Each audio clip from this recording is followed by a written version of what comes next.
Abre comigo Salmo 67. Salmo 67. Eu não sei se Deus está sendo bom comigo, me poupando de um sofrimento no estádio. A gente nunca sabe, né? Salmo 67, versículo 1. Eu estou com um pouco de gripe, então se eu perder um pouco minha voz, tossir, só tenha um pouco de paciência comigo. Diz assim: que Deus tenha misericórdia de nós e nos abençoe, e faça resplandecer o seu rosto sobre nós, para que, fala comigo, para que sejam conhecidos na terra os teus caminhos. Tá bom, tudo bem, se quiser repetir, pode repetir essa parte. E a tua salvação entre todas as nações. Pode parar por aqui. O salmista aqui está pedindo três coisas. Ele está pedindo a misericórdia de Deus, ele está pedindo a bênção de Deus, ele está pedindo que a sua luz venha resplandecer sobre mim. Quando nós escutamos a palavra de Deus, que sua luz venha resplandecer sobre mim, existe um outro termo para isso, se chama favor de Deus. Fala comigo, favor de Deus. Ele está praticamente pedindo três coisas. Deus, eu preciso das tuas bênçãos, eu preciso da tua misericórdia e eu preciso do teu favor. Agora, se você pegar esse versículo e focar nele apenas, talvez você tenha a impressão que eu tive há mais ou menos umas semanas atrás, onde eu li, fazia tempo que eu não li esse versículo, e eu li e falei, uau, essa oração parece uma oração um tanto quanto egocêntrica. Deus me abençoa, Deus me dá misericórdia, Deus me dá favor, eu preciso do teu favor. Bom, a realidade é que todos nós queremos ser abençoados por Deus, não é verdade? Todos nós queremos a misericórdia de Deus, todos nós queremos o favor de Deus. Eu creio que isso é algo que, no fundo de todo o coração humano, seríamos hipócritas se nós disséssemos, não, eu não quero a bênção de Deus. E naquele momento eu fui confrontado por mim, eu mesmo me confrontei da minha própria religiosidade. Eu não sei se você já passou por isso, mas às vezes eu faço isso comigo mesmo. Eu falei, cara, você é muito religioso, cara. Porque você está olhando para esse versículo, você pensando, nossa, que egocêntrico. Mas no fundo, você quer isso. Eu me lembrei de um livreto bem pequeno, que um dia minha mãe me deu, muitos anos atrás, eu era um adolescente, ela me deu, e esse livreto se chamava A Oração de Jabes. Alguém já leu esse livro, A Oração de Jabes? Tá bom. Eu lembro que a minha mãe me deu esse livro e eu comecei lendo essa oração de Jabes, é baseado lá em Crônicas, um texto que é um versículo que menciona um tal de Jabes. E ele fala como Jabes era um cara que foi muito abençoado por Deus, porque ele pedia muito as bênçãos de Deus. E eu comecei lendo aquele livro, quando eu era um adolescente, eu lembro, eu fui pego com a mesma reação que eu estava voltando a ter lendo esse versículo de Salmo 67, 1. Eu pensava comigo mesmo, esse Jabes é um cara muito egoísta, o cara só pensa em me abençoa. E o Senhor começou a me confrontar, porque eu também, na verdade, eu estava meio confuso, porque a pessoa que me deu o livro, que foi minha mãe, é talvez a pessoa menos egoísta que eu conheço. Então eu falava assim, Deus, como assim minha mãe pede para eu ler esse negócio? E o Senhor falava, lê até o final. E eu fui lendo aquele livro, e aquele livro me abençoou. Mas por que eu estou falando sobre essa reação que eu tive? Porque aquilo que parecia ser uma oração das mais egocêntricas, uma vez que você entra no versículo 2, e vocês bem repetiram comigo, para que, ele fala assim, para que sejam conhecidos na terra os teus caminhos e a tua salvação entre todas as nações. Em outras palavras, existe um propósito para as bênçãos, as misericórdias e o favor de Deus. De repente, aquele versículo que parecia ser muito egocêntrico, no contexto do texto, você entende que é o versículo mais generoso. Ele está falando assim, não é as bênçãos para mim, é para que as nações venham ser abençoadas. É para que os povos venham conhecer o evangelho da salvação. Veja bem o que está escrito aqui, versículo 2, preste atenção, ele fala assim, para que sejam conhecidos na terra os teus caminhos. Fala comigo, teus caminhos. Sabe, eu não sei se você lembra da mesma coisa que eu lembro quando eu falo sobre os teus caminhos. Eu lembro da oração de Moisés. Senhor, mostra-me os teus caminhos. Sabe por que Moisés pedia para que Deus mostrasse para ele os caminhos dele? Eu creio porque Moisés era um cara muito inteligente. Ele falava assim, se for para eu liderar essa nação, eu tenho que liderar essa nação de uma maneira sustentável. Eu preciso conhecer os teus caminhos. Nós precisamos dos teus caminhos. Moisés estava experimentando diariamente milagres do Senhor.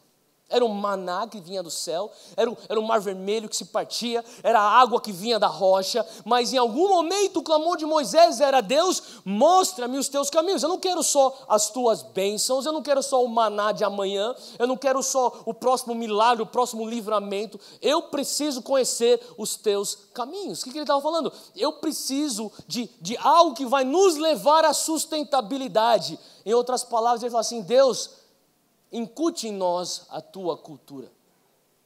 Sabe, aqui o salmista está falando assim: Deus, se o Senhor me der favor, se o Senhor me der misericórdia, se o Senhor me der bênçãos, eu consigo então incutir a cultura do teu reino nas nações. Eu posso espalhar por essa terra o evangelho do reino. Fala comigo, evangelho do reino. Olha só o que ele está falando. Quando ele fala sobre os teus caminhos, ele está falando as boas novas do reino de Deus. Olha só o que ele continua dizendo: e para que as nações venham conhecer a tua salvação. Fala, evangelho da salvação. Existe o evangelho do reino e existe o evangelho da salvação. Eu creio que muito do problema que nós estamos passando hoje no Brasil é porque nós temos tido muito êxito em pregar o evangelho da salvação e nós não temos enfatizado o suficiente o evangelho do reino. Sabe, existem dois aspectos para a grande comissão. Você tem duas versões, você tem Marcos 16, você tem Mateus 28. Marcos 16 fala que fazei discípulo de todas as pessoas. Agora Mateus 28 fala, fazei discípulo das nações. Você não consegue discipular uma nação simplesmente em convertendo pessoas. Você vai ter que converter sistemas. O que significa você converter sistemas? Quer dizer você incutir a cultura do reino de Deus dentro da esfera da política. Quer dizer você incutir a cultura do reino de Deus dentro da esfera dos negócios. Quer dizer você incutir a cultura do reino de Deus dentro da esfera das artes, entretenimento e da educação e da família e todas as outras esferas que compõem uma sociedade. E aqui o salmista está falando assim: Deus, se o Senhor me der essa oportunidade de ser abençoado e ter a tua misericórdia e o teu favor, sabe, Deus, eu vou pregar o evangelho da salvação, porque o evangelho da salvação é essencial. Para quê? Para ser a porta de entrada para o reino. Mas quantos de vocês sabem que não é só necessário sermos salvos, porque se o objetivo final fosse salvação, a coisa mais sensata seria fazer apelos, converter então a alma do ser humano e depois levá-lo para ser exterminado e para o céu. Por que ele vai ficar fazendo aqui na terra? Não, você está aqui depois de ser salvo, porque você agora é o embaixador do reino dos céus. Porque você pode trazer o céu na terra, assim como Jesus orava: Pai nosso que estás no céu, santificado seja o teu nome, venha a nós o teu reino, seja feita a tua vontade, assim na terra como é nos céus. Sabe, a nossa função primordial é trazer a realidade do céu para a terra. Você não precisa morrer para experimentar o céu. Obviamente nós sabemos que nós vamos experimentar o céu na sua plenitude depois da segunda vinda de Cristo, mas você sabia que você pode já trazer o céu aqui na terra? Eu amo quando eu leio os evangelhos e Jesus ele expulsa um demônio e ele fala: eis que é chegado o reino dos céus. Ele cura o enfermo e ele fala: eis que é chegado o reino dos céus. O que ele está falando? Ele está nos ensinando: isso aqui é um relance, isso aqui é um aperitivo do que é o céu. É isso. Em outras palavras, a cura não é só um evento, é um convite, é um portal que você pode trazer o céu para a terra. E que se você entender que mais do que um evento, porque eu ficava em conflito antigamente, eu pensava: Deus, mas por que a gente está fazendo, a gente está orando por cura, e cara, eu oro por cura, e se Deus permitir, eu quero orar por cura aqui também no final da minha mensagem, mas sabe, eu vejo pessoas com corpos enfermos sendo curados, mas a minha pergunta era: Deus, mas por que a gente está orando por cura se um dia esse cara vai morrer mesmo? Você já parou para pensar nisso, ou só eu que fico com esses questionamentos na minha cabeça? Eu no meio de igreja, eu cresci na igreja, cara. Você tem que entender um negócio. Eu fiz tudo de igreja, a minha vida inteira. Eu sou neto de pastor, meus avós vieram como missionários da Metodista Livre, lá do Japão, para implantarem e fundarem igrejas Metodista Livres, nipo-brasileiras aqui no Brasil. Então eu cresci na igreja, sou filho de pastor, eu sou sobrinho de pastor, eu sou primo de pastor. Tudo lá em casa é pastor, até o cachorro é o pastor alemão lá. E eu falo para você, cara, eu sei o que é a vida de igreja. E eu ficava lá nas reuniões, eu ia nas intercessões, eu ia lá nos jejuns, eu participava de tudo. E eu ficava, está orando para o enfermo. Mas o cara vai morrer mesmo, por que vai orar? Tinha momento que eu pensava essas coisas, até que eu entendi que, sabe, a cura é um convite. Sim, obviamente é um veículo do amor de Deus, naquele momento de sofrimento do enfermo. Mas não é só aquilo, é um convite. Ei, o céu pode descer para a terra. E você pode viver isso como um estilo de vida. Você pode ser um cidadão do reino dos céus, como exatamente um embaixador. Ele é um representante do país de onde ele tem como origem. Você, antes de você ser brasileiro, antes de você ser paulistano, antes de você ser corintiano, você é um cidadão do reino dos céus. Amém?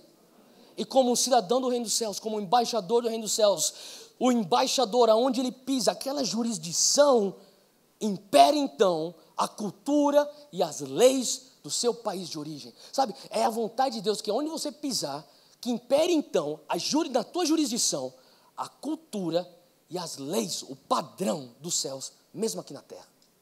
Faz sentido o que eu estou falando? É isso que Deus nos chama. Então, o salmista está falando, Deus, se o Senhor me abençoar com bênçãos, toda sorte de bênção, se o Senhor me der misericórdia, se o Senhor me der favor, eu vou levar salvação. Para essa terra, eu vou levar salvação para os povos, e uma vez que eles vão ter salvação, eu vou incutir neles, Senhor Deus, a cultura do reino dos céus. Olha só, o propósito desse pedido, Deus me abençoe. Eu estava meditando um pouco sobre esse versículo, na verdade, meditando bastante, e eu cheguei em umas conclusões. Mais uma vez o Espírito Santo ele começou a me confrontar. Ele falou assim, Theo, por que você tem tanto receio de falar sobre dinheiro? Eu falei, Deus, mas como assim? O primeiro desafio foi eu confessar e assumir que eu tenho receio de falar sobre dinheiro. Você tem receio, eu estava tendo esse diálogo com o Espírito Santo, você tem receio, você não gosta de ficar falando, toda hora que você tem que pedir oferta, ou você vai fazer alguma coisa de finanças, você fica com extra cautela, você fica com muito medo, por que você tem isso? Falei, não, Deus, é porque assim, é porque existe tanto abuso por aí, existe tanta manipulação por aí, o nosso filme de evangelho está tão queimado na mídia, quem concorda comigo? Então eu estou tendo muita cautela. E o Senhor começou a falar para mim, você não precisa me defender. Você já viu alguém ter que defender um leão? C.S. Lewis falava assim, um leão não precisa ser defendido, a única coisa que o leão precisa é ele ser liberado da sua jaula. Eu senti o Espírito Santo falando para mim, não, você não precisa me defender, eu não estou passando por apuros, vendo o que a mídia está falando, e manipulando, e também torcendo coisas contra mim. Eu fiquei impactado com aquela afirmação, que eu senti o Espírito Santo me confrontar, e o Senhor começou a me levar a um outro nível naquela discussão, onde o Senhor falou para mim, você está respondendo ou você está reagindo? Sabe, nós somos chamados a responder a partir de uma mente renovada, que nem está escrito em Romanos 12:2, e não reagir nos nossos impulsos. Eu falo assim, Deus, eu confesso que eu estou reagindo porque eu tenho medo. Você tem medo do quê? Eu tenho medo de ser taxado como aqueles outros pastores lá que não estão te levando, Pai, usando a sua plataforma com o temor de Deus. Eu tenho medo disso, eu tenho medo daquilo, eu tenho medo de ser mal interpretado. E o Senhor falou assim, nada oriundo de medo vem de mim, nem a tua cautela. Eu falei, Deus, então o que o Senhor está querendo falar comigo? E hoje, sabe, eu estou querendo falar para vocês, se você quiser, eu tenho um termo, eu tenho um título para essa mensagem, que é um título mais político, e eu tenho um título que é um pouco mais polêmico. E o título polêmico, que é o que eu vou dar hoje para essa minha mensagem, é a teologia de prosperidade saudável.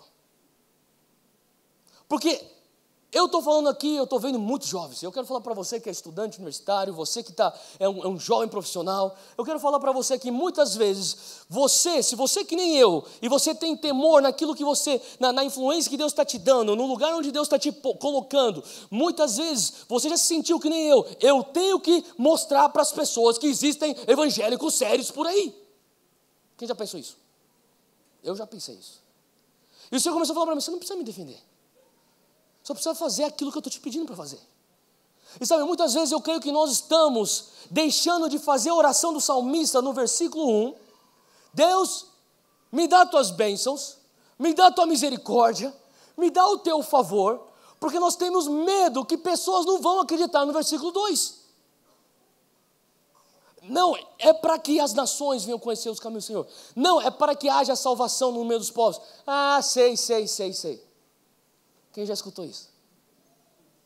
Eu estava alguns dias atrás, almoçando com um cara muito conhecido no meio de esportes, e eu tenho um amigo, na verdade um amigo em comum com esse cara que me levou para esse almoço. Esse amigo em comum é um cara recém-convertido, e quando a gente sentou na mesa, esse nosso amigo em comum falou assim, esse aqui é meu pastor, cara, ele que está me discipulando, e esse cara que ele é muito influente no meio de esportes, ele começou a falar assim, um cara que está na mídia e tudo mais, ele começou a falar assim, você é pastor, Theo? Eu falei, sou, mas como que, você é dono da igreja? Eu falei, não, quem é dono da igreja é Jesus. Mas me conta como funciona esse negócio, você que começou essa igreja, aí eu falei, eu não comecei, e se eu tivesse começado, não tem nenhum problema com isso. Eu falei, na verdade eu assumi essa igreja. Ele falou, mas então você é o dono? Eu falei, não, eu não sou o dono. Quem é dono é Jesus. Mas você que fala, não, lá na igreja não funciona assim, tem um conselho, eu tenho que reportar para esse conselho e tudo mais. Eu comecei a explicar a hierarquia de igreja para ele. E quando eu estava nessa conversa, ele começou a falar assim para esse meu amigo, falou assim, que é amigo dele também, toma cuidado para buscar uma arrancadinha de você, hein? Era uma piadinha. Todo mundo riu. Ele falou assim, não, ele não precisa tomar esse cuidado. O dinheiro dele nunca vai ser arrancado. Se ele quiser, ele investe o dinheiro no reino de Deus. E eu estava conversando com esse cara, e lógico, o nosso almoço foi fluindo, e eu saí daquele lugar pensando, sabe, Deus, a tendência é nós falarmos, nós não queremos falar de bênçãos. Porque, sabe por que o Senhor começou a falar comigo? O problema é que nós não estamos tão seguros no versículo 2. O propósito das tuas bênçãos. Sabe, e hoje o que eu sinto de Deus para nós, hoje à noite, é que o Senhor está querendo trazer uma permissão. Peça as bênçãos de Deus. Peça a misericórdia de Deus. Peça o favor de Deus. Para quê? Porque eu creio que muitas vezes esse papo de Deus, sabe de uma coisa, eu sou um cara que enganoso é o coração do homem. Quem sou eu? Nada mais do que pó. Pecaminoso, eu sou um trapo de imundícia. Esse tipo de papo nada mais é do que, sabe, um migué. Porque Deus está contando com você. E quando você fala, Deus, eu sou um santo. Eu sou rei e sacerdote. Eu sou geração santa. Eu sou um povo eleito. Eis-me aqui, Pai, para fazer a diferença. O Senhor fala assim, tá bom, agora eu vou cobrar de você. Por que você quer as bênçãos? Para que as nações venham conhecer teus caminhos. Para que a salvação chegue a todos os povos. Então eu vou te abençoar. Eu queria que você abrisse comigo Isaías 60. Eu sei que talvez tem algumas pessoas que estão me olhando assim, tipo, como assim, cara? Calma, vamos lá. Versículo 1, Isaías 60. Isso aqui é uma palavra profética que eu creio que é para a nossa geração. Isaías 60. Versículo 1 diz assim, levanta-te e resplandece, porque já vem a tua luz, e a glória do Senhor vai nascendo sobre ti. Fala para quem é do teu lado, levanta-te. Fala para quem é do outro lado, a glória do Senhor está vindo sobre você. Fala assim, a luz do Senhor está vindo sobre você. Olha só o versículo 2. Por quê? Fala comigo, por quê? Então veja bem, o versículo 2 de Salmo 67 diz, para quê? Ela aponta para um objetivo final. Eu preciso das tuas bênçãos, Deus. Eu quero o teu favor. O objetivo final para que as nações conheçam os teus caminhos, para que a salvação chegue a todos os povos. Isaías 61, levanta-te e resplandece, já vem sobre você a luz do Senhor, a glória do Senhor está vindo sobre você. Por quê? Versículo 2, porque eis que as trevas cobriram a terra, e a escuridão os povos, mas sobre ti, fala comigo assim, mas sobre mim, o Senhor virá surgindo, e a sua glória se verá sobre ti, ou sobre mim, amém? Por que você tem que se levantar? Por que você tem que resplandecer? Por que a glória do Senhor está vindo sobre você e a luz do Senhor já está surgindo sobre você? Versículo 2 explica, porque eis que as trevas cobriram a terra e a escuridão os povos. Sabe, deixa eu falar uma coisa para a gente aqui. A escuridão cobrindo a terra, as trevas cobrindo os povos, é ponto passivo. Não leva um gênio entender que as coisas estão indo de mal a pior, não é verdade? É só você abrir o jornal. Existe hoje um movimento que nos leva e leva a sociedade cada vez mais a ser uma sociedade mais depravada e mais longe dos caminhos do Senhor. E por isso que o Senhor está falando, levanta-te. Se você não levantar, o que vai ser então? Ele está falando assim, ó, já é ponto passivo, as trevas vão ficar cada vez mais densas, elas vão ficar cada vez mais escuras, o mundo vai ficar cada vez mais tenebroso, e se você não se levantar, porque olha só, ele fala, ele aponta aqui o outro lado da moeda, mas sobre ti o Senhor virá surgindo, e sobre ti a sua glória se verá. Sabe, deixa eu falar uma coisa, gente, o mundo vai de mal a pior, o mundo vai ficar cada vez mais escuro. Mas, fala comigo, fala assim, mas sobre mim, a glória do Senhor está vindo. Você crê nisso? Enquanto o mundo fica cada vez mais escuro, a igreja se torna cada vez mais gloriosa. Enquanto o mundo fica cada vez mais tenebroso, a igreja brilha mais forte. Por isso que se você não se levantar, só existe um lado da equação que vai continuar avançando, as trevas. Faz sentido o que eu estou falando, gente? Hoje eu falo para você assim, eu tenho muita coisa mudou na minha cabeça desde o nascimento do meu primeiro filho. E uma das coisas que eu mais gosto de fazer, pode soar hipocrisia, mas é verdade, é trocar fralda. E eu gosto de trocar fralda do meu filho, porque é o meu tempo com ele, sabe? Eu não posso dar de mamar. Ao contrário de alguns outros pais, eles tentaram e não deu certo, eu nunca tentei. Mas me falaram, mamãe é com a mãe, você troca a fralda. Então eu troco fralda. E quando eu estou trocando fralda, eu não consigo ficar olhando para o meu filho sem pensar no futuro dele. Ele tem 6 meses hoje. E sabe, eu sonho, às vezes eu me pego conversando com a minha esposa Júnia, os planos para ele, e de repente, calma aí, o cara tem 6 meses, a gente está falando da faculdade dele, a gente está falando da primeira viagem que ele vai fazer com os amigos dele, calma aí, ele tem só 6 meses, sabe, mas a minha mente vai viajando nos meus planos pelo meu filho. Só que eu não consigo olhar para o meu filho e ficar falando assim, o nome dele é Zac. Falar, Zac, que legal, o mundo está ficando cada vez mais escuro. Ah, Zac, que legal, cada vez mais vai ter crime. Ah, filhão, que legal, só vai ter confusão na tua geração. Cuidado, o Zika vai te pegar, hein, filho. Que coisa mais louca é você fazer assim com o teu filho, quem concorda comigo? Você não está pensando nisso. Eu estou trocando fralda, eu estou pensando, cara, Deus vai te usar, meu. Eu declaro já o temor de Deus na vida dele. Eu não sei, hoje eu entendo o que minha mãe passava quando eu estava longe dos caminhos do Senhor. Desde já eu oro. Cara, eu oro em nome de Jesus. Você vai ter tanto temor de Deus que você não vai conseguir pecar gostoso. Você vai ter tanto temor de Deus, cara, que mesmo você tentar se afastar, você vai ser o cara mais miserável daquela balada. Em nome de Jesus. Você sabe o que eu estou falando? Aquele crente que fica em cima do muro? É o cara mais miserável. O cara está no muro, o cara não consegue nem curtir pecar. Eu era assim, cara. Eu ficava lá no meio dos meus amigos do mundo. E os caras pecando gostoso. E eu, vou tentar pecar. Você pecava com aquela consciência pesada. Daí os teus amigos da igreja te chamam. Vem para a igreja. Você fica lá no fundo. Todo mundo lá, adorando a Deus. Você fica lá atrás. Eu queria estar lá, mas não posso porque eu estou com consciência pesada. É miserável, cara, essa vida de crente afastado. Eu já declarei, você vai ser miserável se você se afastar. Você não vai conseguir curtir pecado, em nome de Jesus. É a oração de um pai que percebe a dor de cabeça que causou na sua mãe.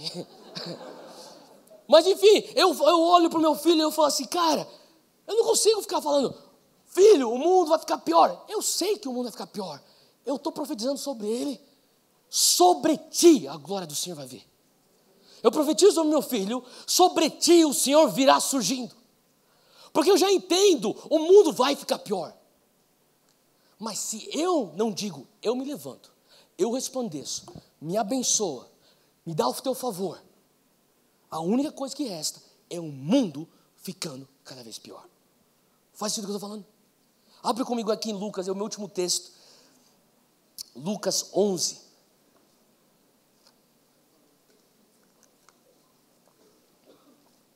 Aqui Jesus está falando sobre expulsar demônios. E talvez muitas pessoas usam esse texto para embasar uma teologia de libertação. E eu creio que esse texto é mais do que isso. Olha só o versículo 20. Jesus está falando assim, ó. Mas se eu expulso os demônios pelo dedo de Deus, certamente a vós é chegado o quê? O reino de Deus. É o que eu estava falando. Quando Jesus expulsava o demônio, ele falava, aí, essa libertação que vocês estão vendo aqui, isso é reino de Deus. Vocês acabaram de ver um relance do que é o céu na terra. Mas olha só, pula comigo o versículo 24. Ele diz assim, Jesus explica algo muito importante.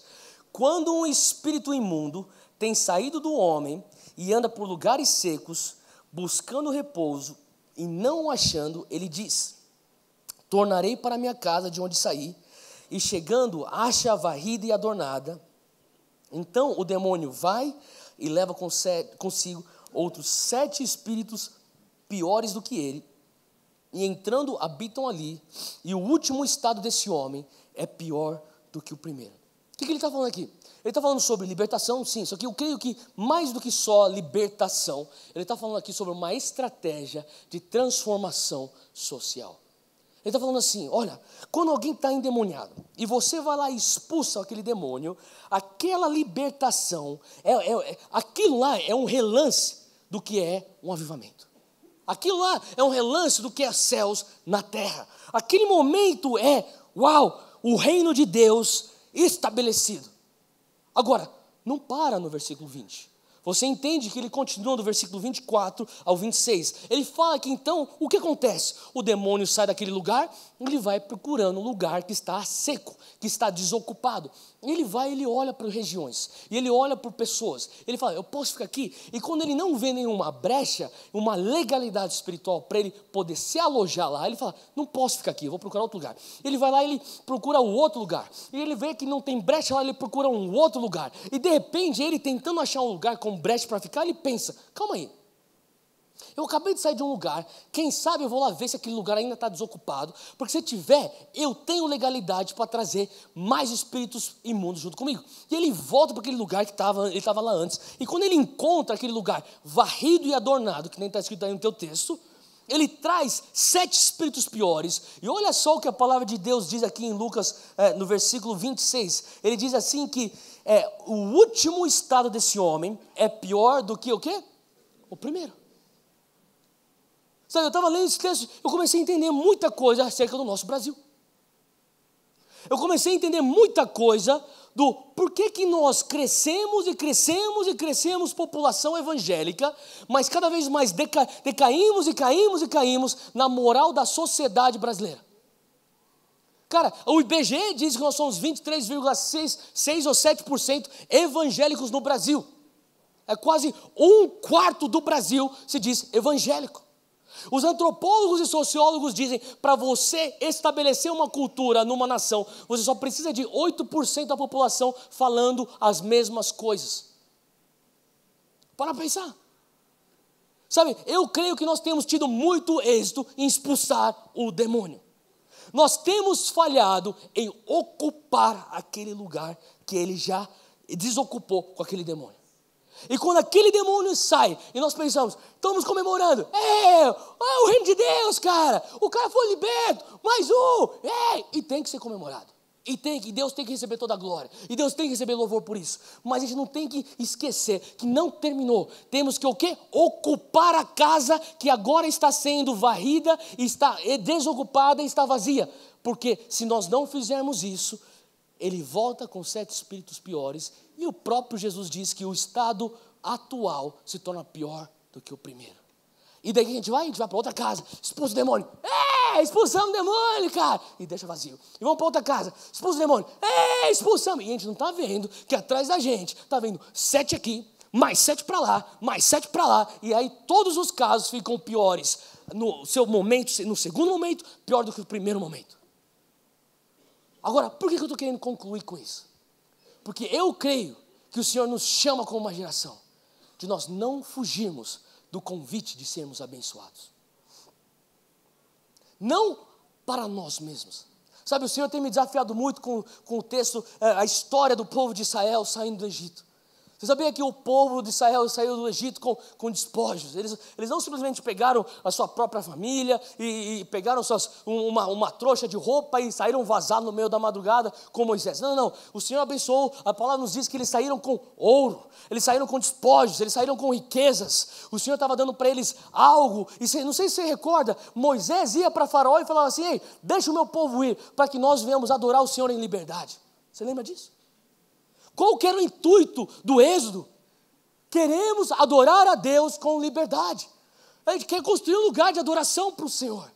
Nós queremos ter acesso, nós queremos a habitação da presença dEle em nós. Nós não podemos ter essa habitação nesse lugar pagão chamado Egito. Então, deixa o meu povo ir. E Moisés ia e pleiteava com o faraó: deixa o meu povo ir. E o faraó insistia: não. E Moisés ia, e finalmente quando Moisés conseguiu a liberação, o povo de Israel, ele sai com despojos. Sabe, o Senhor começou a falar comigo, sabe, muitas vezes o que você está enxergando, aquilo que te causa medo no teu coração, aquilo que te causa uma reação e não uma resposta, aquilo que te causa a você tentar me defender, aquilo que faz você se esconder atrás do desafio que eu estou lançando para a tua geração, aquele teu famoso migué. Sabe o que é o teu problema, filho? O que foi, pai? É que você está pensando que você vai pegar o despojo do Egito e aquele ouro, não fazer aquele ouro chegar até o templo que tinha que ser construído e fazer um bezerro de ouro no meio do caminho. Sabe, o Senhor está nos chamando para ser uma geração que entende o porquê das bênçãos de Deus. E quando eu falo bênçãos de Deus, pode significar literalmente um ouro, pode significar uma posição de influência, pode significar talvez o teu network, pode significar um dom que Deus te deu. Por quê? Nos últimos 6 meses eu tinha tido a oportunidade de conhecer alguns atletas que estão na mídia. E muitos deles que se dizem evangélicos. E para um deles que joga futebol fora do Brasil, eu cheguei e tive a oportunidade de falar: ei, por que você acha que Deus te deu o dom para você jogar bola tão bem? Ele nunca tinha pensado nisso. E se diz evangélico, fala assim: você nunca parou para pensar que você recebeu um dom de Deus? Eu sei que você treina, eu sei que você rala, eu sei que você paga o preço, mas cara, é um dom. Você concorda comigo que existem milhares e milhares de jovens que treinam tanto quanto você, não estão onde você está? É um dom. Sabe, eu creio que hoje é o momento de nós começarmos a responder o porquê e o para quê das bênçãos de Deus para nós. O Senhor está falando assim: olha para a maneira como o salmista orava: Deus, me dá tuas bênçãos. Ele sabia muito o destino da bênção dele. Aquilo era um homem que falava assim: Deus, o Senhor pode me dar o ouro, e o teu ouro não corre o risco de se tornar um bezerro de ouro no meio do caminho. O teu ouro vai até o final para o propósito daquilo que você já apontou. É para o templo, para a tua habitação, para o estabelecimento da tua presença na terra. Faz sentido o que eu estou falando? Hoje eu creio que Deus está querendo nos chamar para voltar a sonhar. Eu vou chamar a banda de volta. Hoje eu creio que Deus está nos trazendo a permissão de renovar sonhos. Hoje eu creio que o Senhor está falando assim para nós, sabe? O Senhor me falou comigo uma coisa muito forte, e eu anotei aqui: a cultura não será formada por evangelistas, mas pelos líderes de pensamentos. Sabe, eu creio que aqui existem líderes de pensamentos. Eu creio que aqui existem artistas, eu creio que aqui existem cineastas, existem empreendedores, existem líderes políticos aqui existem, sabe, existem pastores como eu mesmo sou, existem outros líderes da sociedade, professores, inovadores, pessoas que talvez Deus te deu já um business plan para uma startup. E você pensa, Deus, essa grandeza, essa bênção, esse favor é muito grande, isso me dá medo, porque quem me garante que eu não vou me corromper no meio do caminho e criar disso o meu bezerro de ouro? E eu creio que muitas vezes esse medo tem nos paralisado. E sabe, eu creio que hoje Deus está falando assim, ó, eu estou te dando liberação hoje. Sonhe, sonhe, sonhe. Sabe, é momento de nós retomarmos as profecias que foram já arquivadas. Fala assim, Deus, isso aqui é grande demais para mim. Sabe, hoje o meu desafio para você é você não ter medo das bênçãos de Deus. Porque sabe, às vezes você não percebe que Deus confia mais no teu coração do que você mesmo confia em você mesmo. Enganoso é o coração do homem. Jeremias, eu sei. Mas você sabia também que Deus te deu um novo coração depois que você teve o teu novo nascimento?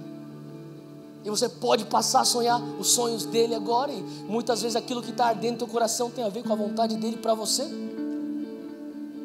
Sabe, hoje, você pode ficar de pé, eu quero orar para terminar e eu quero concluir com isso.